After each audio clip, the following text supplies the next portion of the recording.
ವಿದ್ಯಾರ್ಥಿಗಳೇ, 8ನೇ ತರಗತಿ ಗಣಿತ.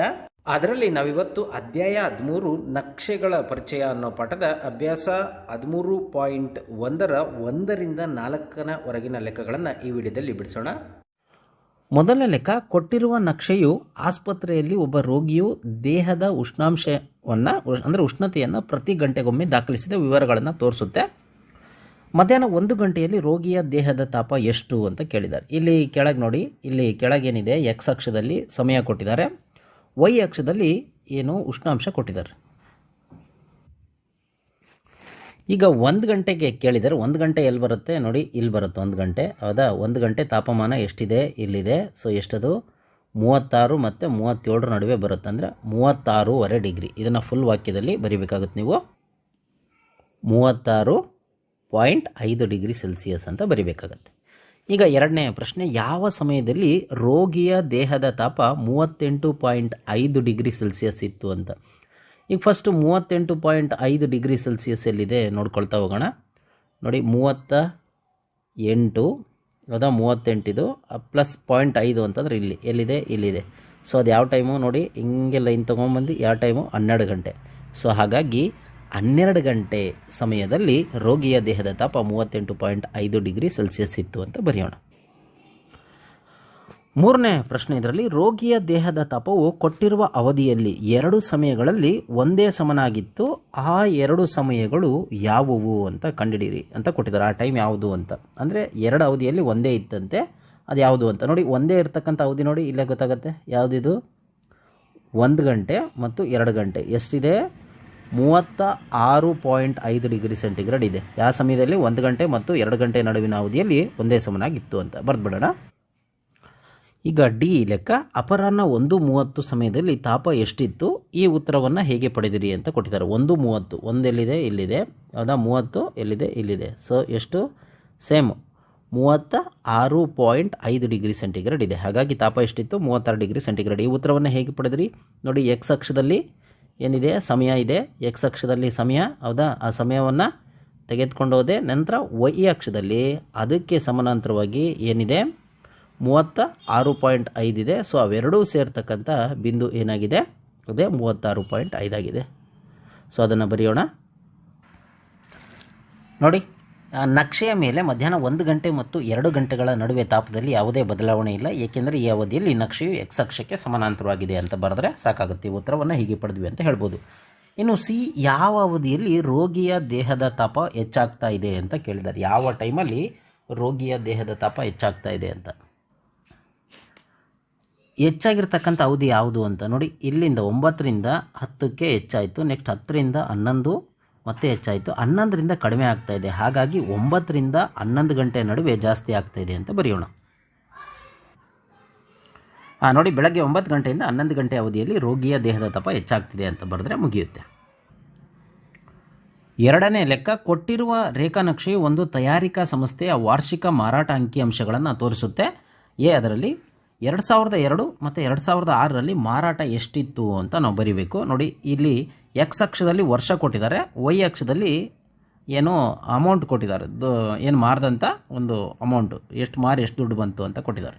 ಈಗ 2002ರಲ್ಲಿ ಫಸ್ಟ್ ನಾವೇನು ಮಾಡೋಣ, 2002ರಲ್ಲಿ ಎಷ್ಟು ಬಂದಿದೆ ಅಂತ ನೋಡ್ಕೊತ ಹೋಗೋಣ. 2002ರಲ್ಲಿ ನೋಡಿ ಎಷ್ಟಿದು, ಕೋಟಿಗಳಲ್ಲಿ ಕೊಟ್ಟಿದ್ದಾರೆ, 4 ಕೋಟಿ ಇದೆ 2002ರಲ್ಲಿ, 4 ಕೋಟಿ. ಅದೇ ರೀತಿ 2006 ನೋಡಿ ಎಲ್ಲಿದೆ, 2006 ಇಲ್ಲಿದೆ. ಸೊ ಇದರಲ್ಲಿ ಎಷ್ಟು ಕೋಟಿ, 8 ಕೋಟಿ. ಹೌದಾ? ಇದನ್ನು ಬರೆದು ಬಿಡೋಣ. ನೋಡಿ, 2002ರಲ್ಲಿ 4 ಕೋಟಿ ಮತ್ತು 2006ರಲ್ಲಿ ಎಷ್ಟು ಕೋಟಿ, 8 ಕೋಟಿ ಆಗಿದೆ ಅಂತ ಬರೆಯೋಣ. 8 ಕೋಟಿ ಆಗಿದೆ ಅಂತ ಬರೆಯೋಣ. ಈಗ ನೆಕ್ಸ್ಟ್ ಅದೇ ರೀತಿ ಬಿ, 2003ರಲ್ಲಿ ಮತ್ತು 2005ರಲ್ಲಿ ಮಾರಾಟ ಎಷ್ಟಿತ್ತು ಅಂತ ಬರೆಯೋದು.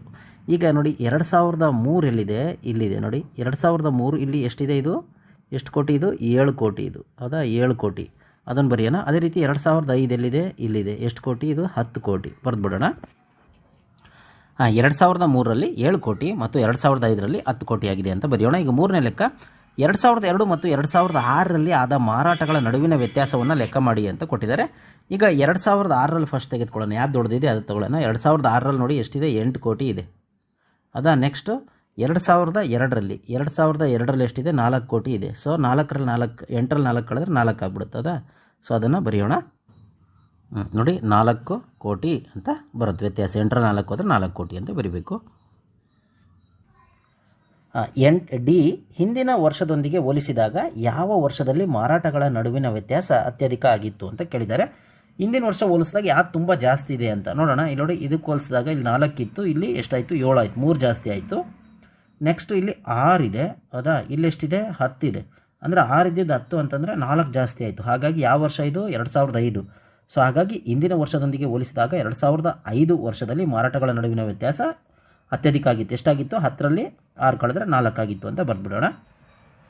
ನೋಡಿ, ಹಿಂದಿನ ವರ್ಷದೊಂದಿಗೆ ಹೋಲಿಸಿದಾಗ 2005ರಲ್ಲಿ ಮಾರಾಟಗಳ ನಡುವಿನ ವ್ಯತ್ಯಾಸ 10 ಕೋಟಿ ಮೈನಸ್ 6 ಕೋಟಿ ದಟ್ ಇಸ್ ಈಕ್ವಲ್ ಟು 4 ಕೋಟಿ ಆಗಿದೆ. ಇದು ಅತ್ಯಧಿಕ ವ್ಯತ್ಯಾಸ ಆಗಿದೆ ಅಂತ. 3ನೇ ಲೆಕ್ಕ, ಸಸ್ಯಶಾಸ್ತ್ರದಲ್ಲಿ ಒಂದು ಪ್ರಯೋಗಕ್ಕಾಗಿ ಎ ಮತ್ತು ಬಿಗಳೆಂಬ 2 ವಿಭಿನ್ನ ಸಸ್ಯಗಳನ್ನು ಸಮಾನ ಪ್ರಯೋಗಶಾಲಾ ಪರಿಸ್ಥಿತಿಯಲ್ಲಿ ಬೆಳೆಸಲಾಗಿದೆ. 3 ವಾರಗಳವರೆಗೆ ಪ್ರತಿ ವಾರಕ್ಕೊಮ್ಮೆ ಅವುಗಳ ಎತ್ತರವನ್ನು ಅಳೆಯಲಾಗಿದೆ. ಅದರ ಫಲಿತಾಂಶವನ್ನು ನಕ್ಷೆ ತೋರಿಸುತ್ತೆ ಅಂತ. ಅದರಲ್ಲಿ ಎ ಲೆಕ್ಕ, ಒಂದೇದು 2 ವಾರಗಳ ನಂತರ ಮತ್ತು 3 ವಾರಗಳ ನಂತರ ಸಸ್ಯ ಎಯು ಎಷ್ಟು ಎತ್ತರ ಇತ್ತು ಅಂತ. ಈಗ ಸಸ್ಯ ಎ ಇದೆ, ಈ ಡಾಟೆಡ್ ಲೈನಲ್ಲಿದೆ ನೋಡಿ. ಈಗ ಅದು 2 ವಾರಗಳ ನಂತರ, 2 ವಾರ ಆದಮೇಲೆ ಅದರ ಎತ್ತರ ಎಷ್ಟಿದೆ? ಇದು ಎತ್ತರ, ಅದು ವೈ ಅಕ್ಷದಲ್ಲಿ ಎತ್ತರ ಕೊಟ್ಟಿದ್ದಾರೆ ಸೆಂಟಿಮೀಟರ್ಗಳಲ್ಲಿ. ಎಷ್ಟು ಎತ್ತರ ಇದೆ? ಇದು 7 ಸೆಂಟಿಮೀಟ್ರ್ ಇದೆ 2 ವಾರ ನಂತರ. ನೆಕ್ಸ್ಟ್ 3 ವಾರ ನಂತರ, 3 ವಾರ ಆದಮೇಲೆ ಡಾಟೆಡ್ ಲೈನಲ್ಲಿ ಇರ್ತಕ್ಕಂಥದ್ದು ಎಷ್ಟಿದೆ? 9 ಇದೆ. ಸೊ ಅದನ್ನು ಬರೆಯೋಣವಾ? ನೋಡಿ, 2 ವಾರಗಳ ನಂತರ ಎ ಸಸ್ಯ 7 ಸೆಂಟಿಮೀಟ್ರ್ ಎತ್ತರ ಇತ್ತು, 3 ವಾರಗಳ ನಂತರ ಎ ಸಸ್ಯ 9 ಸೆಂಟಿಮೀಟ್ರ್ ಎತ್ತರವಿದೆ ಅಂತ ಬರೆದ್ರೆ ಮುಗಿಯುತ್ತೆ. ಈಗ ಬಿ ಲೆಕ್ಕ, ಒಂದನೇದರಲ್ಲಿ 2 ವಾರಗಳ ನಂತರ 3 ವಾರಗಳ ನಂತರ ಸಸ್ಯ ಬಿಯು ಎಷ್ಟು ಎತ್ತರ ಇತ್ತು ಅಂತ ಕೇಳಿದ್ದಾರೆ. ಈ ಬಿ ಸಸ್ಯ ಅಂತಂದರೆ ಅದು ಏನು ಫುಲ್ ಲೈನ್ ಇದೆ ನೋಡಿರಿ, ಡಾರ್ಕ್ ಲೈನು. ಅದು 2 ವಾರಗಳ ನಂತರ, 2 ವಾರ ಎಲ್ಲಿ ಬರುತ್ತೆ? ಇಲ್ಲೇ ಬರುತ್ತೆ. ಎಷ್ಟಿದೆ? ಸೇಮ್ 7 ಸೆಂಟಿಮೀಟ್ರ್ ಇದೆ. ನೆಕ್ಸ್ಟ್ 3 ವಾರಗಳ ನಂತರ ಎಲ್ಲಿ ಬಂದಿದೆ ನೋಡಿ, ಇದು ಎಲ್ಲಿ ಬಂದಿದೆ? ಎಕ್ಸಾಕ್ಟ್ ಹತ್ರ ಇದೆ, 10 ಸೆಂಟಿಮೀಟ್ರ್. ಅದನ್ನು ಬರೆದ್ಬಿಡೋಣ. ನೋಡಿ, 2 ವಾರಗಳ ನಂತರ ಬಿ ಸಸ್ಯ 7 ಸೆಂಟಿಮೀಟ್ರ್ ಎತ್ತರ ಇತ್ತು, 3 ವಾರಗಳ ನಂತರ ಬಿ ಸಸ್ಯ 10 ಸೆಂಟಿಮೀಟ್ರ್ ಎತ್ತರ ಇದೆ ಅಂತ ಬರೆಯೋಣ. ಇನ್ನು 3ನೇ ಲೆಕ್ಕ, 3ನೇ ವಾರದ ಅವಧಿಯಲ್ಲಿ ಸಸ್ಯ ಎಯು ಎಷ್ಟು ಬೆಳೆದಿತ್ತು ಅಂತ ಕೊಟ್ಟಿದ್ದಾರೆ. ಈಗ ನೋಡಿ, ಸಸ್ಯ ಎ ಏನಿದೆ ಅದು 2ನೇ ವಾರದಲ್ಲಿ ಎಷ್ಟಿತ್ತು? 7 ಇತ್ತು, ಹೌದಾ? ನಂತರ 3ನೇ ವಾರಕ್ಕೆ ಬರೋ ಅಷ್ಟೊತ್ತಿಗೆ ಎಷ್ಟಾಯಿತು ನೋಡಿ, ಇದು ಎಷ್ಟಿದೆ? 9 ಆಯಿತು. ಅಂದರೆ 7ರಿಂದ 9 ಜಾಸ್ತಿ ಆಗಿದೆ. ಅಂದರೆ ಎಷ್ಟು ಜಾಸ್ತಿ ಆಯಿತು? 2 ಸೆಂಟಿಮೀಟ್ರ್ ಜಾಸ್ತಿ ಆಯಿತು. ಅದನ್ನೇ ಬರೆದ್ಬಿಡೋಣ, 2 ಸೆಂಟಿಮೀಟ್ರ್ ಎತ್ತರ ಬೆಳೆದಿತ್ತು ಅಂತ. ನೋಡಿ, 3ನೇ ವಾರದ ಅವಧಿಯಲ್ಲಿ ಸಸ್ಯ ಎಯು 9 ಸೆಂಟಿಮೀಟ್ರ್ ಮೈನಸ್ 7 ಸೆಂಟಿಮೀಟ್ರ್ ಕಳೆದ್ರೆ 2 ಸೆಂಟಿಮೀಟ್ರ್ ಬೆಳೆದಿತ್ತು ಅಂತ ಬರಿಬೋದು. ಇನ್ನು ಡಿ, 2ನೇ ವಾರದ ಕೊನೆಯಿಂದ 3ನೇ ವಾರದ ಕೊನೆಯವರೆಗೆ ಸಸ್ಯ ಬಿಯು ಎಷ್ಟು ಬೆಳೆದಿತ್ತು? ಸೇಮ್ ಹಿಂದಿನ ಲೆಕ್ಕ ಎ ಇತ್ತಲ್ಲ, ಇದು ಬಿ ಕೇಳಿದ್ದಾರೆ. 2ನೇ ವಾರದ ಅವಧಿಯಲ್ಲಿ ಇದು ಎಷ್ಟಿತ್ತು? ಬಿ ಸಸ್ಯ 7 ಇತ್ತು, ಹೌದಾ? ನೆಕ್ಸ್ಟು 3ನೇ ವಾರಕ್ಕೆ ಬರೋ ಅಷ್ಟೊತ್ತಿಗೆ ಎಷ್ಟಾಯಿತು? 10 ಆಗಿದೆ. ಅಂದರೆ 10ರಲ್ಲಿ 7 ಹೋದರೆ ಎಷ್ಟು? 3 ಸೆಂಟಿಮೀಟ್ರ್ ಬೆಳೆದಿತ್ತು ಅಂತ ಬರೆಯೋಣ. ನೋಡಿ, ಸಸ್ಯ ಬಿಯು 10 centimetre minus 7 centimetre that is equal to 3 centimetre ಬೆಳೆದಿತ್ತು ಅಂತ ಬರೆಯೋಣ. ಇನ್ನು ಈ ಯಾವ ವಾರದ ಅವಧಿಯಲ್ಲಿ ಸಸ್ಯ ಎಯು ಅತ್ಯಧಿಕ ಬೆಳವಣಿಗೆ ಹೊಂದಿದೆ ಅಂತ. ಸಸ್ಯ ಎ ಅಂದರೆ ಡಾಟೆಡ್ ಲೈನು. ಯಾವ ವಾರದ ಅವಧಿಯಲ್ಲಿ ಸಸ್ಯ ಎಯು ಅತ್ಯಧಿಕ ಬೆಳವಣಿಗೆ ಹೊಂದಿದೆ ಅಂತ ನೋಡಿ. ಡಾಟೆಡ್ ಲೈನ್ ಏನಿದೆ ಅದು ಸಸ್ಯ ಎದು. ಜಾಸ್ತಿ ಸ್ಲೋಪ್ ಬಂದಿರತಕ್ಕಂಥದ್ದು ತೊಗೊಂಡ್ರೆ ಯಾವುದು? ಇದಿದೆ, ಹೌದಾ? ಅಂದರೆ 2ನೇ ವಾರ. ನೋಡಿ, 2ನೇ ವಾರದಲ್ಲಿ ಅತಿ ಹೆಚ್ಚು ಹೈಟ್ ಆಗಿದೆ. ಹಾಗಾಗಿ ಏನು 2ನೇ ವಾರದಲ್ಲಿ ಅದು ಅತಿ ಹೆಚ್ಚು ಬೆಳೆದಿದೆ ಅಂತ ನೋಡಿ. 2ನೇ ವಾರದ ಅವಧಿಯಲ್ಲಿ ಸಸ್ಯ ಎಯು ಅತ್ಯಧಿಕ ಬೆಳವಣಿಗೆ ಹೊಂದಿದೆ ಅಂತ ಬರೆದ್ಬಿಟ್ರೆ ಮುಗಿಯುತ್ತೆ. ಇನ್ನು ಎಫ್, ಯಾವ ವಾರದ ಅವಧಿಯಲ್ಲಿ ಸಸ್ಯ ಎಯು ಅತಿ ಕಡಿಮೆ ಬೆಳವಣಿಗೆ ಹೊಂದಿದೆ. ಅಂದರೆ ಕಡಿಮೆ ಏನು ಸ್ಟ್ರೈಟ್ ಲೈನ್ ಇದ್ದರೆ ಅದು ತಗೋಬೋದು, ಸ್ಲೋಪ್ ಇಲ್ಲದೆ ಇರತಕ್ಕಂಥದ್ದು. ಅತಿ ಕಡಿಮೆ ಇರತಕ್ಕಂಥದ್ದು ಯಾವುದು? ಸಸ್ಯ ಬಿ ಅಂದರೆ ಡಾಟೆಡ್ ಲೈನ್ ಅಲ್ಲದೆ ಇದ್ದಿದ್ದು. ನೋಡಿ, ಇದು ಭಾಳ ಕಡಿಮೆ ಇದೆ. ಅಂದರೆ ಯಾವ ವಾರ ಇದು? ಮೊದಲನೇ ವಾರ. ಮೊದಲನೇ ವಾರದ ಅವಧಿಯಲ್ಲಿ ಸಸ್ಯ ಬಿಯು ಅತಿ ಕಡಿಮೆ ಬೆಳವಣಿಗೆ ಹೊಂದಿದೆ ಅಂತ ಬರೆಯೋಣ. ಇನ್ನು ಜಿ, ಸಸ್ಯ ಎ ಮತ್ತು ಸಸ್ಯ ಬಿಗಳು ಯಾವುದೇ ವಾರದ ಕೊನೆಯಲ್ಲಿ ಸಮಾನ ಎತ್ತರಗಳನ್ನು ತೋರಿಸಿವೆಯೇ ತಿಳಿಸಿ ಅಂತ. ಅಂದರೆ ಸೇಮ್ ಇರ್ತಕ್ಕಂಥದ್ದು ಯಾವ ವಾರದಲ್ಲಿ ಅಂತ ಇದೆ, ಅದನ್ನು ಬರೆದ್ಬಿಡೋಣ. ಯಾವುದು ಅಂತಂದರೆ ನೋಡಿ, ಒಂದೇ ಲೈನಲ್ಲಿದೆ. ಯಾವುದದು? 7 ಸೆಂಟಿಮೀಟರ್. ಅದು ಯಾವಾಗ? ಯಾವ ವಾರದಲ್ಲಿ? 2ನೇ ವಾರದ ಎಂಡ್ನಲ್ಲಿ. ಹಾಗಾಗಿ ಸಸ್ಯ ಎ ಮತ್ತು ಸಸ್ಯ ಬಿಗಳು 2ನೇ ವಾರದ ಕೊನೆಯಲ್ಲಿ ಸಮಾನ ಎತ್ತರಗಳನ್ನು ಹೊಂದಿದೆ ಅಂತ ಬರೆದ್ಬಿಟ್ರೆ ಮುಗಿಯುತ್ತೆ. ನೋಡಿ, ಈ ರೀತಿ ಬರಿಬೇಕಾಗತ್ತೆ. 4ನೇ ಲೆಕ್ಕ, ಕೊಟ್ಟಿರುವ ನಕ್ಷೆಯು ಒಂದು ವಾರದ ಅವಧಿಯಲ್ಲಿ ಪ್ರತಿದಿನದ ಮುನ್ಸೂಚಿತ ತಾಪ ಮತ್ತು ನೈಜ ತಾಪದ ವಿವರಗಳನ್ನು ತೋರಿಸುತ್ತೆ. ಇದು ಮುನ್ಸೂಚಿತ ತಾಪ ಮತ್ತು ನೈಜ ತಾಪ ಅಂತ. ಮುನ್ಸೂಚನೆ ಅಂದರೆ ಡಾಟೆಡ್ ಲೈನಲ್ಲಿದೆ ನೋಡಿ, ನೈಜ ತಾಪ ಅಂತಂದರೆ ಡಾರ್ಕ್ ಲೈನಲ್ಲಿ ಇರ್ತಕ್ಕಂಥದ್ದು.